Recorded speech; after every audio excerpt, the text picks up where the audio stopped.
Everyone, welcome to my new another video. আজকে সারাদিন কী করি তোমাদের সঙ্গে শেয়ার করব। এখন বাজে সকাল 9টা নাগাদ। এখন যাচ্ছি আমরা ফাপড়ি লোকনাথ পুজো, যেহেতু আজকে তাই পুজো দিতে বাড়ির সবাই মিলে যাচ্ছি। তো বাড়ি থেকে বেরিয়ে আমরা টোটো করে চলে গেলাম লোকনাথ মন্দিরে যাওয়ার উদ্দেশ্যে ফাপড়ি। আর এখানে দেখো কি সুন্দর মেলা বসেছে, রাত্রেবেলা বেশি ভালো লাগবে। আর বাবানকে দেখো ঠাম্মুর হাত ধরে টুকটুক করে হেঁটে যাচ্ছে।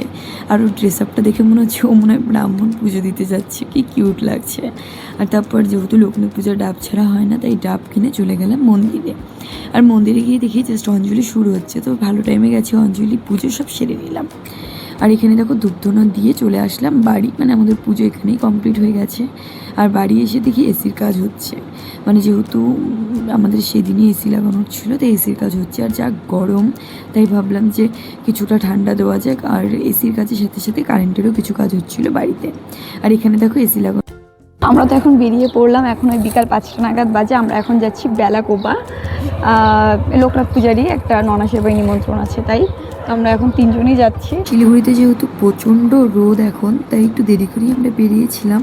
আর এখানে আস্তে আস্তে প্রায় সন্ধে হয়ে গেছে। তারপর কিছু কেনাকাটা করে চলে গেলাম দিদিদের বাড়ি। তারপর ঠাকুর দর্শন করে বসে পড়লাম খাওয়া দাওয়া করতে, মানে প্রসাদ নিতে। আর আমরা খুব একটা দেরি করিনি, তারপর বেরিয়ে পড়লাম। এই দেখো রাত 8টা সাড়ে 8টার দিকে রাস্তায় কতটা অন্ধকার, মনে হচ্ছিলো যে মানে কি না কি আছে।